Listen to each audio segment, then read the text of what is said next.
అవాంఛనీయ గర్భధారణ విషయంలో మహిళల వ్యక్తిగత స్వేచ్ఛకు ప్రాధాన్యమిస్తూ సుప్రీంకోర్టు కీలక తీర్పు ఇచ్చింది.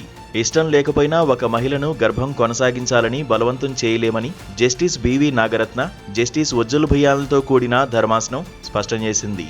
మహారాష్ట్రకు చెందిన ఓ మైనర్ యువతి దాఖలు చేసిన పిటిషన్పై విచారణ చేపట్టిన కోర్టు ఆమెకు 30 వారాల గర్భాన్ని తొలగించుకునేందుకు అనుమతించింది.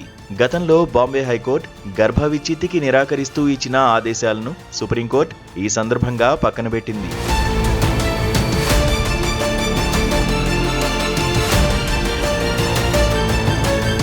వైద్యపరంగా గడువు ముగిసినప్పటికీ బాధితురాలి మానసిక స్థితిని, భవిష్యత్తును పరిగణలోకి తీసుకోవాలని ధర్మాసనం అభిప్రాయపడింది.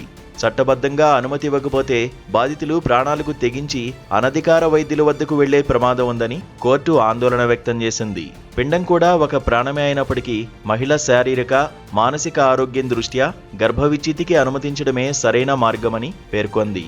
వైద్య నివేదికల ప్రకారం ఈ ప్రక్రియ వల్ల యువతికి ఎటువంటి ప్రాణాపాయం లేదని ధృవీకరించిన తర్వాతే కోర్టు ఈ నిర్ణయం తీసుకుంది.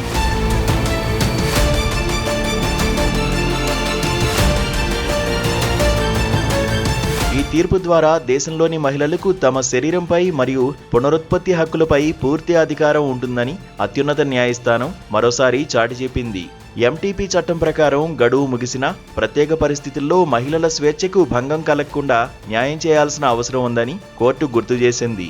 బాధితురాలి పరిస్థితిని సానుభూతితో అర్థం చేసుకుంటూనే చట్టంలోని వెసులుబాటును ఉపయోగించి ఆమెకు మేలు చేకూర్చేలా ఈ చారిత్రాత్మక తీర్పు వెలువడింది.